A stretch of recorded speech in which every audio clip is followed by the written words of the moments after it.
Olá pessoal, meu nome é Marcos, eu estou cursando Recursos Humanos na UniAbel de Nilópolis e hoje nós vamos apresentar aqui o trabalho sobre o transtorno do espectro do autismo, o chamado autismo.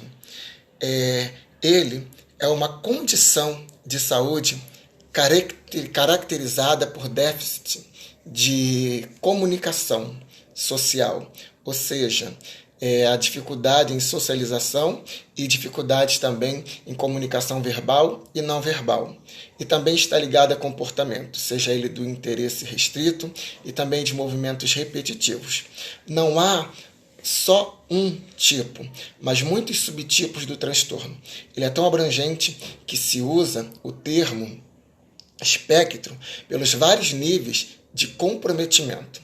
Há desde pessoas com doenças e condições associadas às comorbidades, como também com deficiência intelectual ou epilepsia, até pessoas independentes, com uma vida comum. Algumas nem sabem que são autistas, pois jamais tiveram um diagnóstico fechado nesse sentido. As causas do autismo cada vez mais apontam para a genética, confirmando estudos recentes, até mesmo um trabalho científico do ano de 2019, que demonstrou que fatores genéticos são os mais importantes na determinação das causas. Estimado entre 97% e 95% está ligado à genética. Também temos que levar em consideração que de 1 a 3% dos casos avaliados estão relacionados ao ambiente em que essa criança se desenvolve e também estão ligados a seus fatores nesse ambiente. Também precisamos levar em consideração que uma das causas associadas ao autismo está uma paternidade de idade avançada ou até mesmo o uso do ácido valproico na gestação dessa mamãe. Então, aqui está alguns dos conceitos, algumas informações nesse sentido, para que a gente possa entender um pouquinho sobre o que é o transtorno do espectro do autismo, ok? Oi, pessoal, meu nome é Vanessa Dias, eu sou da turma de Gestão de Recursos Humanos da UniAbel de Nilópolis. Agora eu vou estar falando sobre os principais sinais e os principais sintomas do transtorno do espectro autista. As pessoas com a condição do autismo podem ou não manifestar os sinais dessa doença. Mas quando esses sinais são apresentados, é muito fácil de identificá-los, e eles normalmente envolvem o isolamento social, a falta de interesse por outras pessoas, ser muito preso às rotinas, a repetição de frases ou de palavras em momentos inadequados e a repetição de movimentos sem uma função aparente. Além desses sinais, também é muito frequente nós percebermos traços de irritabilidade, hiperatividade, autoagressividade, agitação, insônia, desatenção, impulsividade, entre outros. Olá, sou Gabriel Diniz, sou estudante de Recursos Humanos na UniAbel de Nilópolis. Hoje eu vou estar falando um pouquinho sobre inclusão de pessoas autistas no mercado de trabalho. Pouco se é falado nesse assunto, pouco se é debatido sobre esse assunto. Haja vista que a lei que oficializa os autistas como deficientes foi sancionada apenas em dezembro de 2012. Isso é algo bem recente. Estima-se que existem 70 milhões de pessoas autistas no mundo, 2 milhões no Brasil, e 85% dos autistas adultos se encontram desempregados, não colocados no mercado. A realidade é que eles ainda sofrem barreiras para a entrada no mercado de trabalho. Podemos ver que grande parte se encontra desempregada, se encontra parada, e pouca parcela deles estão trabalhando. É um debate que deve ser levado adiante, é um debate que deve ser colocado em pauta, onde empresários devem pensar em como recrutar, como selecionar para agregar mais nas empresas. Eu curso Gestão de Recursos Humanos na Uniabel de Nilópolis e hoje eu vou falar para vocês como as organizações elas têm se reinventado, né, se estruturado para começar a receber as pessoas com os colaboradores com o transtorno do espectro de autismo. Nós podemos observar que ainda existe um vazio grande, né, de pessoas que com autismo que ainda não conseguiram se incluir no mercado de trabalho ou que se incluíram, mas não conseguiram se manter por questões de estruturação, né? Essa questão do autista não conseguir se manter dentro da organização não é somente culpa do próprio, né? Mas é também culpa da organização que não está estruturada e nem preparada para receber pessoas com esse tipo de transtorno dentro da organização. Então eu vou mostrar para vocês como as organizações elas têm se mantido têm se reestruturado, se reinventado para receber essas pessoas com autismo. E eu vou mostrar para vocês o caso SAP, que é um dos exemplos, né, tem bem a ver com o que eu quero passar para vocês, que é uma empresa multinacional que no ano de 2013 ela criou um software chamado Autismo no Trabalho e estipulou que 1% da sua força de trabalho, né, ela teria que ser mantida por pessoas com autismo. Hoje ela tem 77 mil funcionários no mundo e atingiu recentemente a marca de 100 pessoas autistas no mundo. Essas pessoas, ela tem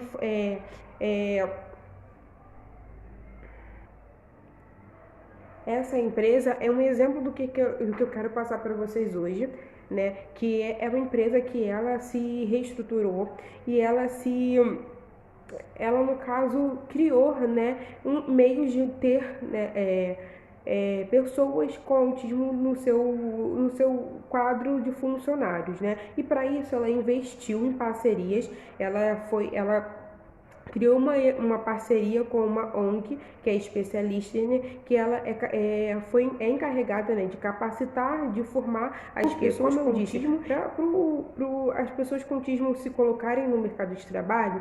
É um pouco difícil, mas é mais fácil do que elas conseguirem se manter. Então, para que elas consigam se manter dentro do mercado de trabalho, a organização, né, no seu interno em si, ela tem que estar estruturada. E essa SAP, ela teve, né, ela estipulou ter essa porcentagem da sua força de trabalho não por cota, mas por ter uma vantagem competitiva, que é o que diz a Thaís Catarino, líder do programa no país. Ela disse: essas pessoas têm formas diferentes de pensar e de enfrentar desafios, e isso agrega valor para nós, é uma vantagem competitiva, né? Então ela viu que os autistas, por mais que eles tenham suas limitações e suas particularidades, eles têm também trazem formas de agregar, né, agregar para a organização. E também aqui, através desse caso da SAP, né, nós podemos observar que eles reestruturaram a forma de fazer um processo seletivo, porque eles sabiam, né, nós sabemos que a entrevista é um momento muito difícil para todos, sendo a pessoa deficiente ou não. Então eles reestruturaram, eles inovaram o processo seletivo deles, né?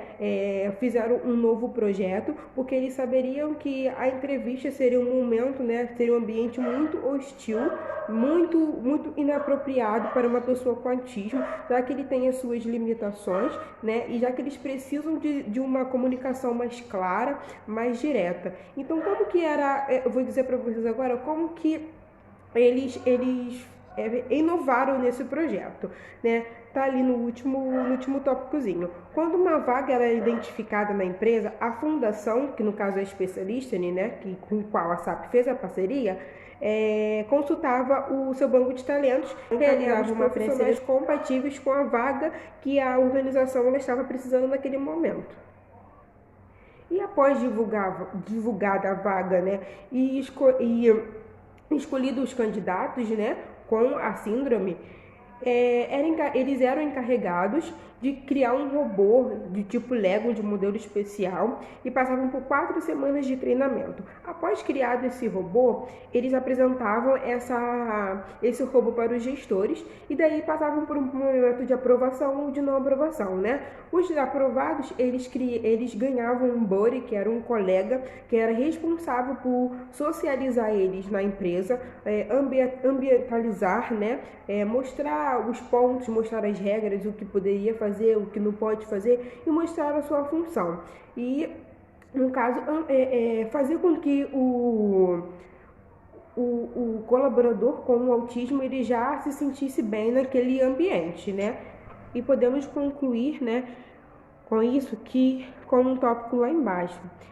Para que tenha um sucesso, no entanto, é preciso que as empresas se ajustem às necessidades específicas daquele funcionário, pois cada pessoa com autismo é diferente da outra, assim como são diferentes das suas necessidades, limitações e qualidade. Os empregos devem levar em consideração os traços da síndrome e as características pessoais. Muitos são extraordinários em algumas áreas, mas é preciso empenho para que possam trabalhar no que gostam.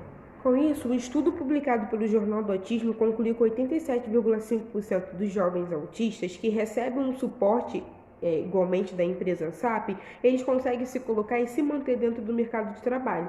Contra isso, 6,2% dos que não têm ajuda, infelizmente não conseguem se manter, porque eles precisam desse apoio, eles precisam dessa orientação. E também eu tenho aqui dizendo sobre uma associação de valorização de pessoas, né, com deficiência, a ajuda, infelizmente não conseguem se manter, porque eles precisam desse apoio, eles precisam dessa orientação. E também eu tenho aqui dizendo sobre uma associação de valorização de pessoas, né, com deficiência, a AVAP, que ela diz uma coisa muito importante, que o preconceito que as pessoas com autismo sofrem hoje vem da falta de conhecimento da sociedade. Pouco nos interessam as cotas. Como eu disse, as empresas elas têm que passar a não observar somente, se preocuparem em preencher as cotas, mas sim pela responsabilidade social, né, com os trabalhadores, com a sociedade e com seus colaboradores.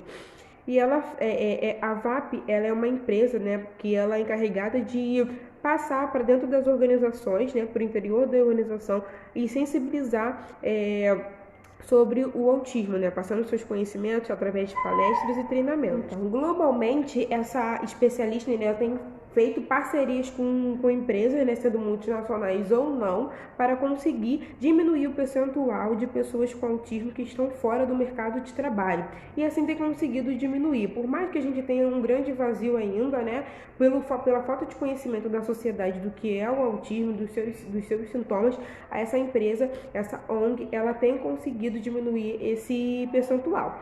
E como eu disse, né, tem até um título ali, não é para todos, as organizações, ela tem uns critérios para ministrar a sua capacitação, né, diz a Fernanda Lima da diretoria. Infelizmente não conseguimos ajudar a todos que gostaríamos com o projeto, porque as pessoas, as organizações, como eu disse, elas, diz a Fernanda Lima da diretoria. Infelizmente não conseguimos ajudar a todos que gostaríamos com o projeto, porque as pessoas, as organizações, como eu disse, elas contratam somente as pessoas que têm o grau de autismo leve, né, e também que passam por um momento de aprovação. Não é que todos sejam aprovados, passa sim por um momento de aprovação. E também tem dizendo que a especialista, como eu disse anteriormente, ela não é só capacitada para treinar as pessoas com autismo para o mercado de trabalho, mas também para treinar a organização para receber essas pessoas. Um exemplo disso são 2 colaboradores que entraram para a SAP, que foi a Márcia e o Bruno, que eles relatam que a empresa ela teve uma forma de recepção diferente, onde os colaboradores que ali já trabalhavam, né, receberam eles de forma diferente. Por quê? Foi uma empresa que investiu em treinamento para os seus colaboradores internos, para que eles pudessem aprender a receber, a recepcionar as pessoas com autismo, deixando claro que eles têm limitações, alguns têm limitações de resistência à iluminação, resistência a ruídos, de pessoas falando ao mesmo tempo. Então, tudo isso eles já sabiam naquele primeiro momento e com isso as pessoas já se sentiam recepcionadas, já se sentiam bem. Então, Aqui é um slide onde eles relatam, né, que a forma de recepcionar foi diferente, onde eles se sentiram bem. São pessoas que já descobriram o autismo em uma fase adulta, tudo isso eles, né, já sabiam naquele primeiro momento, e com isso as pessoas já se sentiam recepcionadas, já se sentiam bem. Então, aqui é um slide onde eles relatam, né, que a forma de recepcionar foi diferente, onde eles se sentiram bem. São pessoas que já descobriram o autismo em uma fase adulta, né, pelo fato das empresas, elas contratam apenas as pessoas com um transtorno mais leve, que é a síndrome de Asperger, né, onde quase os sintomas são inaperceptíveis, as pessoas quase não percebem, né, tanto que umas já descobrem já na fase adulta. Então, eles até disseram assim, né? Em outras empresas eu tinha que esconder isso. Se eu contasse, não me contratariam, porque eu poderia deixar o cargo. Porque tem empresas que não estão preparadas para receber, e mesmo não estando preparadas, elas não querem investir para recepcionar e para manter esse colaborador com autismo na organização, porque a estrutura ela precisa ser mudada, o ambiente ele precisa ser mudado, inovado, o pessoal ele precisa ser treinado para fazer com que o colaborador com autismo ele tenha um ambiente de trabalho bom e assim consiga ser produtivo e trazer o objetivo que a organização precisa. Olá, eu me chamo Elan Raposo, faço parte do terceiro período de gestão de recursos humanos. Estamos participando do projeto Opção RH Solidário, falando sobre o TEA e o mercado de trabalho. Quero passar para vocês um panorama sobre o autismo no mundo. Há um dado da Organização das Nações Unidas, a ONU, que 1% da população mundial pode ter autismo, algum grau de autismo. Já a OMS, Organização Mundial de Saúde, ela estima que 1 em cada 160 crianças possui autismo. Apesar dos números diferentes, o que se sabe até agora é que o número de autistas tem crescido. Não se sabe por quê, mas há uma concentração desse crescimento nos países de baixa e média renda, mesmo não sabendo o motivo. O que é importante é que, juntamente com o crescimento da doença, cresça também a conscientização sobre o tema. E isso nós temos visto nos últimos anos, uma conscientização sobre o tema, sobre o autismo, o que está levando às melhorias de ferramentas de diagnóstico e até mesmo de dados e informações, análise de números, né? Para se ter uma ideia, aqui no Brasil, só a partir do censo de 2020 que teremos no questionário informações sobre o autismo. Esperamos que com base nessas novas informações, com um diagnóstico melhor de como está o TEA no Brasil, o autismo no Brasil, políticas públicas sejam elaboradas, leis sejam criadas para melhorar a vida do autista e a sua família. Obrigado.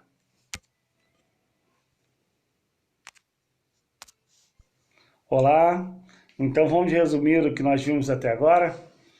O transtorno do espectro autista, o TEA, é uma condição que compromete o comportamento e a interação social das pessoas diagnosticadas, da pessoa diagnosticada. Esse transtorno se subdivide em níveis diferentes, existindo condições mais graves e outras, né, condições onde é quase imperceptível a existência do problema. Temos muitos casos que pessoas que só têm o diagnóstico dessa doença já na maturidade, na idade adulta, né? Por conta de por falta de um diagnóstico precoce, né? Dentre os principais sinais que nós temos sobre o TEA, podemos ressaltar o isolamento social, a hiperatividade, a agressividade e a desatenção. Qual a importância, diante desse fato, do diagnóstico precoce? Ele se faz necessário para que a criança, sobretudo, receba o tratamento adequado. Quanto mais cedo for diagnosticada a doença, mais cedo se tem o início do tratamento, que vai dar a essa criança ou essa pessoa uma condição de saúde melhor, né? Sobre o mercado de trabalho, hoje existe um estímulo maior para a inserção das pessoas com TEA no mercado de trabalho, né? Seja independente do nível ou do grau da doença que ela tem. Mas, infelizmente, isso ainda está fora da realidade, porque nós temos 80% das pessoas portadores de TEA fora do mercado de trabalho. No Brasil, esse número ainda é muito maior, né, do que 80%. Sobre a análise do conteúdo pesquisado, nós podemos observar que o autismo é certamente uma condição caracterizada por um déficit de comunicação social e comportamental. Porém, existem níveis diferentes, né? Níveis que muitas vezes são quase imperceptíveis, como já falamos. No Brasil, tem pouco se falado, nós não temos muitos números, dados, informações sobre o número exato de pessoas, né? Dá uma estimativa, né? Sobretudo no mercado de trabalho. Nós esperamos que a partir do ano do censo 2020, o censo de 2020, que passa a ter no seu questionário informações sobre o TEA, que tenhamos melhores dados, maiores informações, dados para que o governo desenvolva políticas públicas, né, para que possamos combater essa discriminação por conta da doença e inserir essas pessoas no mercado de trabalho. Obrigado, um abraço.